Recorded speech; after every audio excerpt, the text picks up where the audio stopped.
Hello everyone.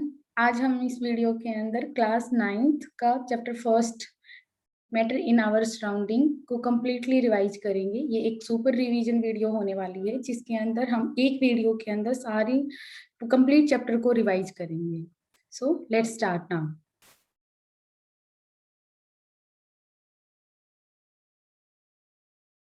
Matter in our surrounding. सबसे पहले तो हमें ये पता होना चाहिए कि मैटर होता क्या है, यानी कि मैटर किसको बोलते हैं। तो मैटर की अगर हमसे डेफिनेशन पूछता है तो एनीथिंग दैट ऑक्यूपाइज स्पेस, यानी कि जो भी चीजें क्या करती हैं, स्पेस लेती हैं, या फिर जिनका अपना कुछ पर्टिकुलर क्या होता है, मास होता है। तो हमारे सराउंडिंग में जो चीजें हमें ऐसी दिखती हैं जो स्पेस लेती हैं, जो स्पेस को घेरती हैं, उनको, या फिर जिनका पर्टिकुलर आप ऐसे बोलते हो कि जिनका क्या होता है, पर्टिकुलर मास होता है। तो मैटर क्या होता है, anything in surrounding us having mass and which occupy space, that will be matter. उनको हम क्या बोलते हैं, मैटर बोलते हैं। तो मैटर की डेफिनेशन अगर आपसे पूछता है तो आपको मैटर को ऐसे डिफाइन करना है कि जिनका क्या होता है, मास होता है, और जो जगह घेरते हैं, यानी कि जो स्पेस को ऑक्यूपाई करते हैं, उनको हम क्या बोलते हैं, मैटर बोलते हैं। फिर सेकंड पॉइंट आता है बेटा, मैटर जो होता है कोई भी सब्सटेंस है। जैसे मान लो मेरे पास एक चौक है, ठीक है। हर एक मैटर बहुत छोटे छोटे पार्टिकल से मिलके बना हुआ होता है, ठीक है। हमने डिस्कस किया था कि matter is made up of, it is made up of small particles, यानी कि बहुत छोटे छोटे पार्टिकल्स मिलके तब क्या बनाते हैं, किसी भी मैटर को बनाते हैं। तो बहुत सारी छोटी छोटी यूनिट से मिलके कोई भी सब्सटेंस बनता है। सबसे पहले हम किसकी बात करते हैं, मान लो मैं क्या करती हूँ, इस चीज को स्पेस, मतलब इस चीज को हम एक्सप्लेन कैसे करेंगे। जैसे मान लो मेरे पास ये एक कंटेनर है, इस कंटेनर में वाटर है, ठीक है। अगर मैंने क्या कर दिया, इसमें एक कलर मान लो ब्लू कलर की इंक, या फिर आप ऐसे बोल सकते हैं पोटेशियम पर मैग्नेट डालते हैं हम, पर्पल कलर का होता है। मान लीजिए आप पोटेशियम पर मैग्नेट को छोड़ दीजिए, आप ब्लू कलर की एक ड्रॉप को यहाँ पे डालते हो। जब भी आप आपके पानी के अंदर ब्लू कलर की, जब जो कलर है, जो डाई है, उसका एक ड्रॉप भी अगर डाला है आपने, तो आप क्या देखोगे कि सारा का सारा पानी क्या हो गया है, ब्लू हो गया है। वो कैसे हो गया है, आप सोचो कि वो हो कैसे गया है। हुआ क्या है बेटा, जब आपने उसको, ये पानी के अंदर डिजोल्व हुआ, तो इसका मतलब वो जो हमने ड्रॉप डाली थी वो और ज्यादा छोटे छोटे पार्टिकल्स के अंदर टूट गई है, और वो यहाँ भी प्रेजेंट है, यहाँ भी प्रेजेंट है, वो हर जगह क्या हो गई है, मिक्स हो गई। यानी कि जो हमने छोटी सी ड्रॉप डाली थी ब्लू कलर की, एज्यूम करिए ग्रीन कलर की, एज्यूम कर लेते हैं ग्रीन कलर की, जो हमने एक छोटी सी ड्रॉप डाली, उसे क्या हो गया, सारा का सारा पानी क्या हो जाता है, ग्रीन हो जाता है। यानी कि हम क्यों क्यों देखते हैं ऐसा, क्यों ऐसा तो नहीं हुआ ना, ऐसा इसलिए हुआ बेटा क्योंकि जो हमने जो ड्रॉप डाली थी उसके पार्टिकल सारे के सारे पानी में मिक्स हो गए हैं, और वो हर जगह कैसे फैला कि वो और फर्दर टूट के। तो इस तरीके से हम क्या प्रूव करते हैं कि जो भी मैटर होता है हमारे सराउंडिंग में, वो बहुत छोटे छोटे पार्टिकल से मिलकर बना हुआ है। यानी कि जो ड्रॉप हमें बहुत छोटी लग रही थी, उस वो भी फर्दर बहुत छोटे छोटे पार्टिकल से मिलके बनी हुई है, ठीक है। तो अब हमने बोला कि हर एक जो भी मैटर है वो बहुत छोटे छोटे पार्टिकल से मिलके बना हुआ है, ठीक है। अब हमसे पूछता है, क्वेश्चन आता है यहाँ पे, characteristics, characteristics of sticks of particles of matter, ठीक है। यानी कि क्या क्या पर्टिकुलर कैरेक्टरिस्टिक्स होते हैं किसी भी पार्टिकल की। तो सबसे पहला तो क्या होता है, जो भी पार्टिकल होगा, पार्टिकल का साइज क्या होगा, हर एक पार्टिकल का, जो ये छोटे छोटे पार्टिकल होते हैं, क्या होते हैं, बहुत छोटा होता है, यानी कि वेरी स्मॉल होता है, स्मॉल साइज के होते हैं, ठीक है। इनका साइज, जैसे अभी हमने पढ़ा कि मैटर के जो पार्टिकल होते हैं उनका साइज बहुत छोटा होता है, तो साइज क्या हो गया, बहुत छोटा हो गया। सेकंड हम जो पढ़ते हैं वो क्या पढ़ते हैं बेटा, कि particles have space between them, particles have space between them, space between them. अब इस चीज को कैसे प्रूव करते थे हम कैसे प्रूव करते थे, जैसे मान लो मेरे पास कंटेनर में पानी है, और मैंने इसके अंदर क्या डिजोल्व कर दिया, मैंने इसके अंदर शुगर को डिजोल्व करवा दिया। तो मैं क्या देखूंगी कि जब मैंने शुगर को डिजोल्व किया तो इस पानी का लेवल उतना का उतना ही रहा जितना पहले था। क्यों रहा, इसका मतलब तो ये हो गया ना कि आप वॉल्यूम को अगर चेक करोगे ना बेटा, तो जितना वॉल्यूम पहले था शुगर ऐड करने के बाद भी उतना ही वॉल्यूम रहता है। ऐसा क्यों हो रहा है, क्योंकि जब आपने उसके अंदर शुगर को ऐड किया तो वो शुगर के जो पार्टिकल्स थे वो उनके बीच में जो स्पेस था ना, वाटर मॉलिक्यूल्स के बीच में जो स्पेस था वहां जाके एडजस्ट हो गए, और उनके बीच में जाके एडजस्ट हो गए हैं, इसीलिए हम क्या बोलते हैं कि वो वॉल्यूम राइज अप नहीं हुआ है।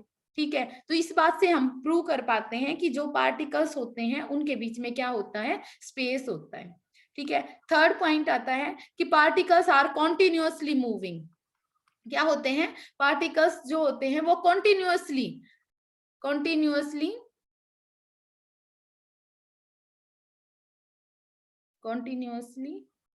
मूविंग, यानी कि वो क्या हो रही हैं, लगातार मूव कर रही हैं।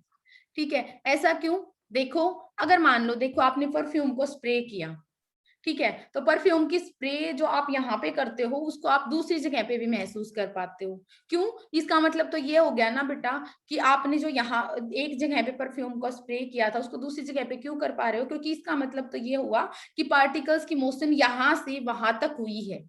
ठीक है, तो पार्टिकल्स क्या हो रही हैं, कॉन्टिन्यूअसली मूविंग। दूसरा, जैसे हम अगर मान लो हमने जो कलर डाला, जैसे मैंने अभी ये बात की थी कि ग्रीन कलर की इंक डाल दी माने हमने, तो जब भी हम डालेंगे ना तो हमें दिखेगा कि पानी में धीरे धीरे वो मिक्स होते हुए दिखता है हमें।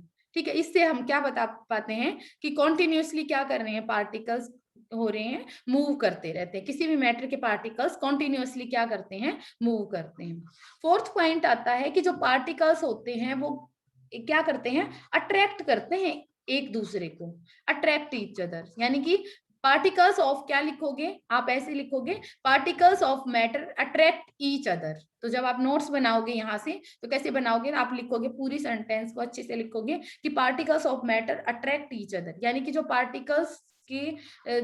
पार्टिकल्स होते हैं यानी किसी भी मैटर के, वो एक दूसरे को अट्रैक्ट करते हैं। जैसे मान लो एक लोहे का आपने कील ले ली, ठीक है, एक आप मान लो चौक ले लेते हो और दोनों को तोड़ के देखो, हथौड़ा मार के देखो, ठीक है, आप क्या देखोगे कि चौक का तो पाउडर तभी क्या हो जाएगा, चौक पाउडर फॉर्म में आ जाएगा, वो तभी टूट जाएगा, जबकि जो लोहे की जो कील थी वो नहीं टूटेगी जल्दी से, मतलब उसकी पाउडर फॉर्म में नहीं आएगा। इसका मतलब क्या हुआ, इसके पार्टिकल्स में अट्रैक्शन कम थी, और जो दूसरा जो हमने लिया, यानी कि जो लोहे की जो हमने कील ली, उसके पार्टिकल्स में अट्रैक्शन ज्यादा थी।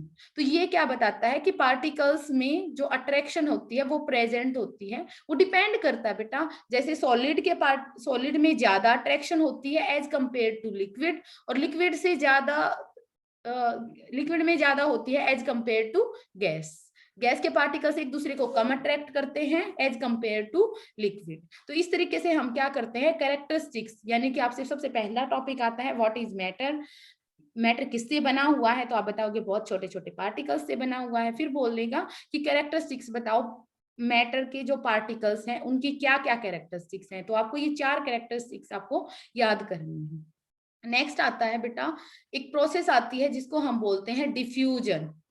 क्या बोलते हैं हम, डिफ्यूजन। डिफ्यूजन का मतलब क्या है, हम अब एक बात बताओ, जैसे आपने स्पोंटेनियस इंटरमिक्शन, यानी कि जैसे मान लो आपने क्या किया, आपने ये पानी लिया और इसके अंदर जो एक कलर जैसे ब्लू कलर की या फिर रेड कलर की जो इंक डाली, वो सारे पानी को रेड कर देती है, ठीक है, तो आप क्या करते हो, आपने ऐसा नहीं है कि जबरदस्ती उसको मिलाया है, वो अपने आप से मिक्स होगी। ठीक है, यानी कि जो इंक के पार्टिकल्स थे वो वाटर के पार्टिकल्स के साथ स्पोंटेनियस इंटरमिक्स हो गए, अपने आप से इंटरमिक्स हो गए। तो डिफ्यूजन क्या होता है, यानी कि 2 लिक्विड के पार्टिकल्स जैसे आपस में मिक्स हो गए हैं।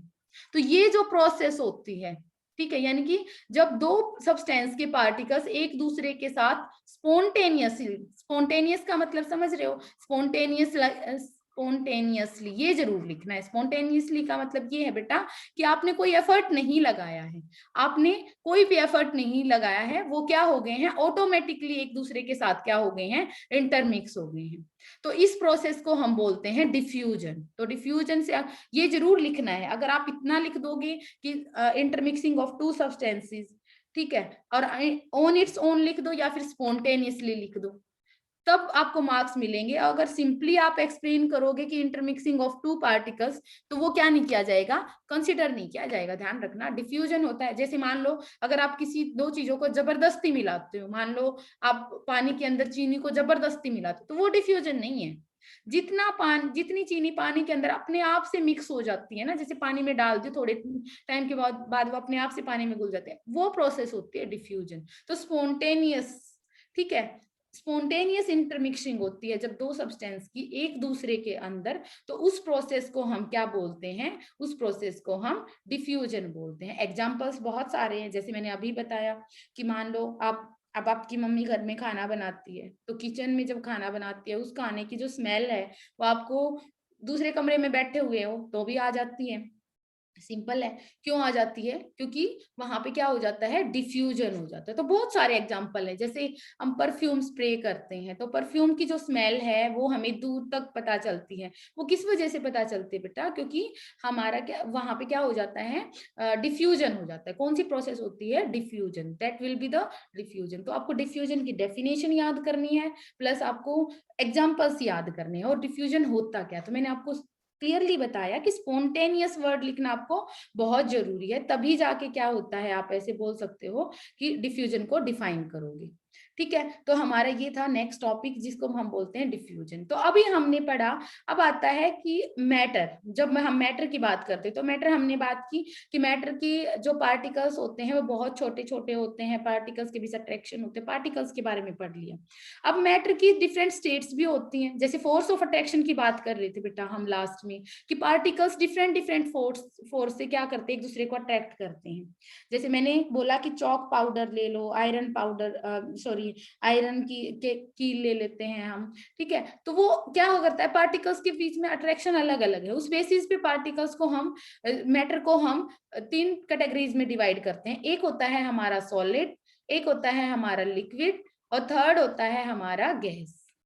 ठीक है, सॉलिड कौन से होते हैं, सॉलिड वो होते हैं जहां पे पार्टिकल्स के बीच में खूब ढेर सारी अट्रैक्शन है, यानी कि बहुत ज्यादा अट्रैक्शन होती है, उनको हम सॉलिड बोलेंगे। जब पार्टिकल्स के बीच अट्रैक्शन कम होगी उनको हम लिक्विड बोलेंगे। जहां पार्टिकल्स के बीच में अट्रैक्शन बहुत कम होगी उसको हम क्या बोलते हैं, गैस बोलते हैं। तो तीन चीजें होंगी, सॉलिड लिक्विड गैस। सब बच्चों को अच्छे से पता है सॉलिड लिक्विड गैस के अंदर क्या अंतर है। सॉलिड का क्या होता है, फिक्स्ड शेप होती है, शेप क्या होती है, फिक्स्ड शेप होती है, और फिक्स्ड वॉल्यूम होता है, हमें पता है ये वाला वॉल्यूम भी क्या होता है, यहाँ पे फिक्स्ड होता है। ठीक है, तो अब हम लिक्विड की बात करें, यहाँ पे क्या होता है, कोई फिक्स्ड शेप नहीं होती, नो फिक्स्ड शेप। क्योंकि जैसे पानी को अगर गिलास में डाल दिया तो उसकी शेप में आ गया, आपने उसको किसी और कंटेनर में डाल दिया तो उसकी शेप में आ गया। तो ये क्या होती है, कोई फिक्स्ड शेप नहीं होती है, लेकिन फिक्स्ड वॉल्यूम होता है। क्या होता है, फिक्स्ड वॉल्यूम। फिक्स्ड वॉल्यूम का मतलब ऐसा तो नहीं होता ना कि पानी को अगर गिलास में डाल दिया तो गिलास पूरा भर गया, ठीक है, और टब में डाल दिया तो टब पूरा भर गया। मतलब 1 लीटर है पानी तो 1 ही लीटर रहेगा ना। वॉल्यूम तो क्या होता है, वहां पे फिक्स होता है, लेकिन वॉल्यूम क्या होता है बेटा, फिक्स होता है। ठीक है, लेकिन गैस की ना तो नो फिक्स्ड शेप, ना तो कोई फिक्स्ड शेप होती है, और ना ही फिक्स्ड वॉल्यूम होता है, ना ही कोई क्या होता है यहाँ पे, फिक्स्ड वॉल्यूम होता है। तो नो फिक्स्ड वॉल्यूम। जैसे अब कैसे डिफाइन करोगे, मान लो गुब्बारे को हम भरते हैं, यानी कि जब बैलून के अंदर हम हवा फिल करते हैं, अगर उस बैलून की शेप बिल्कुल इस टाइप से होगी तो वो इस टाइप का बन जाएगा। ठीक है, अगर उसकी शेप किसी और, मान लो जैसे हैप्पी बर्थडे वाले वो आते हैं लिखे हुए, इस तरफ से बैलून को फुला देते हैं हम, ठीक है, अगर वो इस शेप के होंगे तो वो इस शेप में आ जाएगा। मतलब तो गैस को तो जिस में डाल रहे हैं उसी की शेप ले लेता है। उसी तरीके से जितना गैस को तो क्या करता है, पूरे स्पेस के अंदर आ जाता है, पूरा मतलब कि पूरे कंटेनर को भर लेता है। अगर उसको गिलास के अंदर डालोगे तो गिलास वाले वॉल्यूम को कवर करेगा, अगर उसको आप टब में डालोगे तो उसके पार्टिकल्स पूरे टब को कवर कर लेंगे। ठीक है, तो ना तो कोई फिक्स्ड शेप होती है, और ना ही यहाँ पे क्या होता है, कोई भी फिक्स्ड वॉल्यूम होता है। सो हमने पढ़ा कि fixed shape, fixed volume, no fixed shape, fixed volume, and no fixed shape and no fixed volume. जैसे ये देखो हैप्पी बर्थडे वाले जो बैलून्स आते हैं, आपने कभी देखा है, तो वो उसी की शेप में आ जाएंगे, जो उस उन बैलून्स की जो शेप है ना, जब हम उसको फिल करते हैं तो फूल के उसी शेप में आ जाता है। तो शेप भी नहीं होती फिक्स्ड, और ना ही फिक्स्ड क्या होता है उनका वॉल्यूम होता है। गैस क्या करती है, पूरे कमरे को क्या कर लेगी, ऑक्यूपाई कर लेगी, अगर गैस को आपने बेशक से थोड़ी क्वांटिटी के अंदर लिया है। ठीक है, तो ये होता है सॉलिड लिक्विड गैस का। दूसरा क्या होता है, जो सॉलिड होते हैं वो रिजिड होते हैं बेटा। देखो रिजिड का मतलब क्या, मतलब जैसे मान लो आपने एक चौक लिया, तो वो क्या करता है, एक ही जगह रहेंगे सारे पार्टिकल। मान लो थोड़ी जगह पे रख दिया तो वहीं रखा रहेगा, ऐसा नहीं है बहने लग जाएगा। रिजिड मतलब जो फ्लो नहीं करते हैं। ठीक है, जबकि ये क्या दिखाते हैं, लिक्विड क्या दिखाते हैं, फ्लूडिटी दिखाते हैं। फ्लूडिटी का मतलब अगर आपने पानी, गिलास में से पानी को नीचे गिरा दिया, तो ऐसा नहीं है कि वो उतनी ही जगह में गिरेगा। वो क्या करेगा, सारे पानी, वो सारा पानी क्या हो जाएगा, फैल जाएगा, यानी कि वो पार्टिकल्स क्या कर जाएंगे, फ्लो कर जाएंगे। तो इसको बोलते हैं हम फ्लूडिटी। ठीक है, इसी तरीके से गैस के लिए हम क्या बोलते हैं, फ्लूडिटी। गैस भी क्या करती है, पूरे कमरे को जैसे कवर कर रही है, तो इसका मतलब वो मोशन में है ना। ठीक है, उसके पार्टिकल्स एक ही जगह पे नहीं बैठे हैं। तो इस प्रोसेस को, इसको हम बोलते हैं फ्लूडिटी। तो फ्लूडिटी क्या होता है, जब पार्टिकल्स पूरे स्पेस को ऑक्यूपाई करते हैं, मतलब फ्लूडिटी को, सॉरी, पार्टिकल फ्लूडिटी उसको बोलते हैं जब मोशन होती है पार्टिकल्स की। ठीक है, तो फ्लो कर पाते हैं पार्टिकल्स, तो उसको बोलते हैं फ्लूडिटी। जबकि सॉलिड को फ्लू के अंदर फ्लूडिटी ना होके क्या होती है, रिजिडिटी, यानी कि रिजिड होते हैं। जैसे उनका एक पर्टिकुलर मतलब फिक्स्ड शेप होती है, एक जगह पे वो अरेंज्ड रहते हैं। ठीक है, तो वो रिजिड होते हैं, उस प्रोसेस को हम बोलते हैं, उसको बोलते हैं हम रिजिडिटी। ठीक है, अब सॉलिड को कंप्रेस नहीं किया जा सकता, लिक्विड को भी कंप्रेस नहीं किया जा सकता बेटा, लेकिन गैसेस को आप बहुत ज्यादा कंप्रेस कर देते हो। ठीक है, इसी वजह से तो कंप्रेसिबिलिटी बहुत ज्यादा होती है। इसी वजह से तो आप सिलेंडर के अंदर कॉम्प्रेसिबिलिटी की वजह से ही तो आप जो सिलेंडर्स के अंदर जो गैस भर देते हैं हम, जिससे हम चूल्हा जलाते हैं, तो वो क्या है, बहुत ज्यादा क्या है वहां पे, कॉम्प्रेसिबिलिटी है। ठीक है, तो गैसेस को क्या किया जा सकता है, हाई कॉम्प्रेसिबिलिटी होती है। इसमें कोई कॉम्प्रेसिबिलिटी नहीं लिखोगे, और यहाँ पे भी कोई कॉम्प्रेसिबिलिटी नहीं होती है। तो इस तरीके से क्या करते हैं हम, सॉलिड, लिक्विड और गैसेस के बीच में क्या करते हैं, डिफ्रेंशिएट करते हैं। ठीक है, आप ये भी लिखोगे कि यहाँ पे पार्टिकल्स के बीच अट्रैक्शन ज्यादा है, लिक्विड में कंपैरेटिवली कम है, जबकि गैसेस में बहुत कम क्या होती है, पार्टिकल्स के बीच में अट्रैक्शन होती है। ठीक है, ओके। नेक्स्ट आता है हमारा, नेक्स्ट पॉइंट के बारे में डिस्कस करते हैं बेटा। तो ये हमारे कुछ और भी डिफरेंसेस हैं जो आप पढ़ सकते हो, आपको करने हैं। ठीक है, तो मैंने बता दिया रिजिडिटी, फ्लूडिटी। अब डिफ्यूजन वाली बात आती है, डिफ्यूजन। सॉलिड के पार्टिकल्स तो उठ के भागेंगे नहीं बेटा। डिफ्यूजन तो कब होता है, तो डिफ्यूजन कहाँ पे होता है, गैसेस में सबसे ज्यादा होता है, लिक्विड में कंपेरेटिवली डिफ्यूजन कम होता है।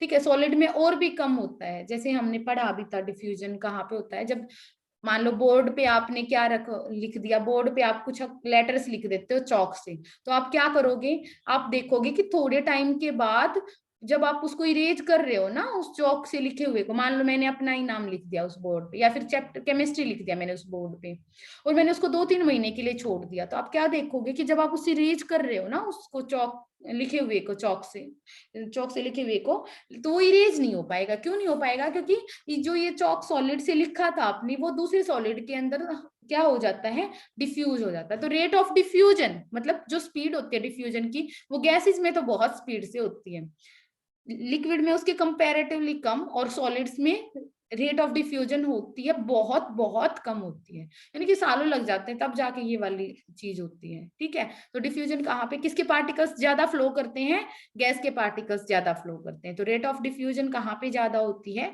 गैसेस के अंदर रेट ऑफ डिफ्यूजन ज्यादा होती है। ठीक है, तो हम नेक्स्ट आता है हमारा, तो हमने 3 चीजें पढ़ी, सॉलिड, लिक्विड, गैस। अब जो हमारा जो नेक्स्ट टॉपिक आता है, सॉलिड, लिक्विड, गैस, इनको आपस में हम क्या करते हैं, चेंज करते हैं, स्टेट चेंज करवाएंगे बेटा। देखो, हम ये मानेंगे कि भाई इनको आपस में क्या करवाओ, सॉरी ये वाला नीचे लगा दिया, तो आप ये वाला एरो इस तरीके से लगा सकते हो। ठीक है, तो ये वाला है, ये आपस में क्या हो सकती हैं, एक दूसरे के अंदर क्या हो सकती हैं, एक्सचेंज होती हैं, ये हम पढ़ते हैं। इसके लिए 2 कंडीशंस होती हैं बेटा, एक तो टेम्परेचर चेंज करना पड़ता है, एक प्रेशर चेंज करना पड़ता है। जैसे सुनो, देखो, लिक्विड सॉलिड कौन से होते हैं, जहां पे पार्टिकल्स बहुत पास पास होते हैं उनको हम सॉलिड बोलेंगे, और जहां पार्टिकल्स के बीच में थोड़ी सी कम अट्रैक्शन होती है, पार्टिकल्स दूर दूर होते हैं, उसको लिक्विड बोलेंगे, और जहां पार्टिकल्स जहां गैस के पार्टिकल्स में बहुत दूर दूर होते हैं, इसलिए हम उसको गैस बोल देंगे, मतलब कि जहां पे अट्रैक्शन बहुत कम है। ठीक है, तो अब इनको पास पास कैसे लाया जा सकता है? ठीक है, इसको इसमें कन्वर्ट करना हो, यानी कि लिक्विड को मान लो सॉलिड में कन्वर्ट करवाना हो, ठीक है, तो आपको क्या करना पड़ेगा, बहुत ज्यादा प्रेशर लगा दो, इनको क्या कर दो, प्रेशर अप्लाई कर दो इनके ऊपर, क्या हो जाएगी, स्टेट चेंज हो जाएगी। ठीक है, यानी कि एक स्टेट से दूसरी स्टेट के अंदर चला जाएगा पार्टिकल। ठीक है, तो स्टेट चेंज, प्रेशर चेंज कर दो। दूसरा ऐसा भी तो हो सकता है ना कि मान लो, तो मैंने क्या बोला कि प्रेशर हाई कर दिया, मान लो प्रेशर, देखो बेटा इसको ज्यादा कंप्रेस करोगे, मान लो इस चीज को ज्यादा कंप्रेस करोगे तो पार्टिकल इसके अंदर नहीं चले जाएंगे, ठीक है, यानी कि सॉलिड में चले जाएंगे। अब अगर पार्टिकल्स को बहुत ज्यादा हीट करवा दो, टेम्परेचर ज्यादा कर दो, अगर टेम्परेचर ज्यादा करते हो तो पार्टिकल्स किसकी फॉर्म में जाना चाहेंगे, टेम्परेचर ज्यादा करने से पार्टिकल्स दूर दूर भागेंगे एक दूसरे से। ठीक है, और पार्टिकल्स अगर दूर दूर भागेंगे तो स्टेट क्या हो जाएगा, लिक्विड है तो गैसेस के अंदर जाना चाहिए, तो मतलब टेम्परेचर इंक्रीज करने से और प्रेशर को भी चेंज करने से और टेम्परेचर को भी चेंज करने से स्टेट एक दूसरे के अंदर चेंज हो सकती है, यानी कि एक स्टेट से किसके अंदर चला जाएगा, दूसरी स्टेट के अंदर चला जाएगा, इसी को बोलते हैं हम स्टेट चेंज। तो इसके लिए जो स्टेट चेंज होती है उसके लिए अलग अलग नाम दिया जाता है। ठीक है, देखो सॉलिड से पहले लिक्विड में आते हैं, सबको पता है जब भी सॉलिड पिघलता है, जैसे बर्फ पिघलती है तो वो लिक्विड में आता है, तो उसको बोलते हैं बेटा हम मेल्टिंग, या फिर इसी को हम क्या बोलते हैं, फ्यूजन। ठीक है, और जब क्या होता है, लिक्विड किसके अंदर जाता है, गैस के अंदर जाता है। ठीक है, लिक्विड से गैस, जैसे पानी से क्या बन जाए, गैसियस फॉर्म में चला जाए। ठीक है, इसको आपको पता है हम बॉइलिंग बोलते हैं, सिंपल क्या बोलते हैं हम, बॉइलिंग। ठीक है, लिक्विड से जैसे पानी उबल के गैस के अंदर चला गया, गैस फॉर्म में चला गया, तो इसको हम बोलते हैं बॉइलिंग, सिंपल। तो सॉलिड से लिक्विड आ जाए, ठीक है, या फिर लिक्विड से गैस में चला जाए, तो ये चीजें हमने पढ़ी। अब लिक्विड से क्या बन जाए, सॉलिड बन जाए, लिक्विड से क्या बन जाए, सॉलिड बन जाए, जैसे पानी से बर्फ बन जाए, तो इसको बोलते बेटा सॉलिडिफिकेशन, या फिर हम इसको फ्रीजिंग बोल देते हैं। सोचो, लिक्विड से सॉलिड, इसका मतलब पानी से बर्फ बनानी है हमें जैसे, तो उसको हम क्या बोलते हैं, फ्रीजिंग, उसको बोल देते हैं हम फ्रीजिंग। ठीक है, दूसरी प्रोसेस कौन सी होती है, गैस से सॉलिड के अंदर जा रहा है, गैस से सॉलिड के अंदर, या फिर सॉलिड से गैस, इन दोनों का नाम होता है सब्लिमेशन। देखो, सॉलिड से गैस सीधा, यानी कि लिक्विड में नहीं आएगा, जब बर्फ को पिघलाते हो तो पहले पानी बनेगा और फिर गैस बनेगी, लेकिन अगर कुछ सब्सटेंस ऐसे होते बेटा जो सीधे सॉलिड से गैस में, यानी कि जो सॉलिड फॉर्म में है ना उससे सीधा गैस फॉर्म में चले जाते हैं। तो दोबारा से रिपीट करेंगे इन चीजों को, जैसे सॉलिड, ये हमारे पास क्या है, लिक्विड, और ये हमारे पास क्या है, गैस। तो आप सभी को मेरे साथ साथ अपने आप से बोल के देखना है, जब हम सॉलिड से, देखो सभी बच्चे अपने आप से मन मन में जो भी है आप आंसर करके देखोगे, जब भी सॉलिड से लिक्विड में गए, यानी कि जैसे बर्फ से पानी बन जाए, पिघलना, तो इसको क्या बोलते हैं हम, मेल्टिंग, याद कर लो। तो इसी का नाम, इसी को एग्जाम्पल दे देना। ठीक है, यानी कि जब कोई सब्सटेंस सॉलिड से लिक्विड में आ जाए तो उसको मेल्टिंग बोलते हैं। एग्जाम्पल पूछे तो आप बता देना, आइस को वाटर में चेंज होना मेल्टिंग का एग्जाम्पल है, और इसी का नाम दे देते हैं बेटा फ्यूजन। ठीक है, इसको बोल देते हैं कई बार फ्यूजन।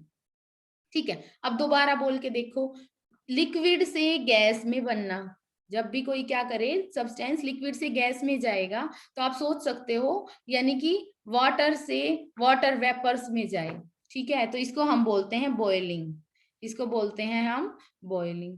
ठीक है, थर्ड पे आ जाओ, जब भी कोई सॉलिड और गैस, ये दोनों प्रोसेस याद रखना, देखो सॉलिड से डायरेक्ट गैस पे जंप कर जाए, एक स्टेप को छोड़ दे, देखो गैस, लिक्विड, सॉलिड, ठीक है, गैस, लिक्विड, सॉलिड, ठीक है, एक स्टेप को छोड़ दिया, जब डायरेक्ट जंप दिखे ना वहां पे आपको क्या लगाना है, आप लिख दोगे सब्लिमेशन हुआ है। ठीक है, तो ये क्या हो जाएगा, सब्लिमेशन, सब्लिमेशन।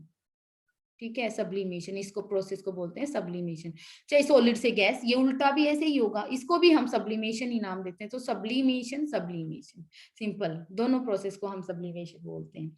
ठीक है, अब देखो गैस से लिक्विड बन जाए, क्या बन जाए, गैस से लिक्विड, ठीक है, जैसे वाटर वेपर से पानी बन जाए, मतलब कि वेपर से पानी, जैसे आप पतीले को ढक देते हो, गर्म होता है जो, मतलब भाप बन रही होती है, उन भाप के ऊपर एकदम से पतीले को ढक देते हो आप, तो आप देखोगे उस पतीले के जो ढक्कन के ऊपर है ना कुछ लिक्विड्स आ गए हैं, तो उसको, इस प्रोसेस को हम क्या बोलते हैं बेटा? कंडेंसेशन। इसको बोलते हैं हम कंडेंसेशन। ठीक है, एग्जाम्पल मैंने अभी बताया कि मान लो आपके पास जो स्टीम है उसको क्या करते हो आप, बॉइलिंग वाटर है और ये पानी उबल रहा है, ठीक है, और इसको आप ढक दो एक लिड से, ठीक है, तो क्या हो जाता है, यहाँ पे ये लिड ठंडी होती है, तो ये वेपर जो ऊपर जा रही हो ना होती है, वो वापस से किस में अंदर अंदर आ जाती हैं, जो गर्म थी वो ठंडी होके वापस से लिक्विड फॉर्म में आ जाती है, तो किससे, गैस से वो लिक्विड फॉर्म में गई है, तो इसको हम बोलते हैं कंडेंसेशन। अब ये है लिक्विड से सॉलिड में जाना, ठीक है, इसको बोलते हैं हम फ्रीजिंग। सबको पता है ना, बर्फ सब जमाते हैं अभी, सर मतलब गर्मियों का टाइम है, तो अब तो सबको पता है, फ्रीजिंग तो हम सभी करवाते हैं, ठीक है, डेली। ओके ओके, तो ये हमारे डिफरेंट डिफरेंट स्टेट्स के लिए हमें नाम देने हैं, और इसी से एग्जाम्पल भी पूछते हैं। सब्लिमेशन के याद करने पड़ेंगे कुछ एग्जाम्पल, बाकी के तो एग्जाम्पल आपको याद होगी, तो सब्लिमेशन के एग्जाम्पल कुछ याद करने पड़ेंगे बेटा। जैसे नेफ्थलीन होता है, नेफ्थलीन कौन सा, जैसे जो घरों में है ना, देखो मम्मी और को पता होगा, अच्छे से बता पाएंगे वो क्या होते हैं जो मतलब क्या करते हैं, जैसे मोथ्स वगैरह से बचाने के लिए, कपड़ों को बचाने के लिए जो छोटी छोटी गोलियां व्हाइट कलर की रखी जाती हैं, उन्हीं को नेफ्थलीन बॉल्स बोलते हैं, ठीक है। या फिर आपने देखा होगा वॉश बेसिन वगैरह पे जो छोटी छोटी व्हाइट कलर की गोलियां रखी होती है ना, उनको हम नेफ्थलीन बोलते हैं, तो वो नेफ्थलीन बॉल्स होती हैं, तो नेफ्थलीन हो गया जैसे। या फिर कैम्फर हो गया, ठीक है, कैम्फर, कपूर जिसको बोलते हैं, जैसे आप जैसे पूजा पाठ करते हैं तो आपने कभी देखा होगा कि कैम्फर बॉल्स को यूज किया जाता है, तो कैम्फर की जो जो होता है उसको जब जलाते हैं तो वो डायरेक्ट क्या हो जाता है, आपको ये नहीं दिखेगा कि वो पिघल रहे हैं, वो सॉलिड में है, उनको जैसे ही हम क्या करवा देते हैं, हीट करवाते हैं, वो डायरेक्ट किस में चला जाता है, वो जल के डायरेक्ट किस में चला जाता है, गैस की फॉर्म में चला जाता है, तो कैम्फर हो गया। ड्राई आइस, ड्राई आइस मतलब किसको बोलते हैं हम, ड्राई आइस का दूसरा नाम है सॉलिड CO2, ठीक है, ये किसका एग्जाम्पल हो जाएगा हमारा, ये एग्जाम्पल हो जाएगा हमारा सब्लिमेशन का एग्जाम्पल हो जाएगा। नेक्स्ट एग्जाम्पल हम पढ़ सकते हैं जैसे अमोनियम क्लोराइड, तो ये कुछ कॉमन एग्जाम्पल हैं जो आपको अच्छे से लर्न करने हैं कि कौन कौन से एग्जाम्पल होते हैं सब्लिमेशन के। तो सब्लिमेशन के इस तरीके से आपसे पूछेगा कि किस क्या क्या होते हैं, नेफ्थलीन, कैम्फर और सब्लिमेशन के क्या क्या एग्जाम्पल, या फिर एक देखे ऐसे पूछ लेगा, बताओ भाई इसमें कौन सी प्रोसेस हो रही है, इस तरीके से, तो वो लिखोगे आपकी यहाँ पे सब्लिमेशन होती है, ठीक है। तो ये हो गया हमारा। नेक्स्ट आता है हमारा, एक होता है बॉइलिंग और एक होता है बेटा इवेपोरेशन, एक होता है इवेपोरेशन। बॉइलिंग मतलब जब कोई सब्सटेंस बॉयल करता है, ठीक है, at its boiling temperature, at its boiling temperature, यानी कि जब कोई सब्सटेंस, बॉइलिंग किसको बोलते हैं, लिक्विड से किसके अंदर चला जाए, गैस के अंदर जाए, जैसे पानी को गर्म करवाओ, ठीक है, तो आप उसको बहुत सारा बॉयल करोगे तो लिक्विड से गैस के अंदर जाएगा, लेकिन कब जाएगा, एट इट्स बॉइलिंग पॉइंट, ठीक है, तो वो होता है बॉइलिंग। लेकिन अगर आपका नॉर्मल टेम्परेचर पे जितना लिक्विड से गैस की फॉर्म में वाटर जा रहा है, यानी कि जब कोई स्टेट चेंज हो रही है, ये क्या होता है, ये किसी भी टेम्परेचर पे होता है, तो उसको बोलते हैं हम इवेपोरेशन। ये होता है एट एनी टेम्परेचर। जैसे कपड़े सूखते हैं ना, तो कपड़े कैसे सूख जाते हैं, जैसे हमने कपड़े धोए तो वो क्या हो जाते हैं, हम उसको ड्राई करने के लिए एयर के अंदर डाल देते हैं, ठीक है, तो थोड़े टाइम के बाद क्या हो जाते हैं, वो अपने आप से सूख जाते हैं, ठीक है। क्यों हो जाता है बेटा, कि जो उसके अंदर का जो पानी था वो सारा का सारा पानी क्या हो गया है, इवेपोरेट हो गया है। तो वहां पे हमने कोई 100 डिग्री सेल्सियस तक थोड़ी ना लेके गए थे पानी को, कि भाई पानी को हम 100 डिग्री सेल्सियस तक लेके गए और वो तब वो पानी क्या हो गया, वो लिक्विड से गैसियस फॉर्म में चला गया वो।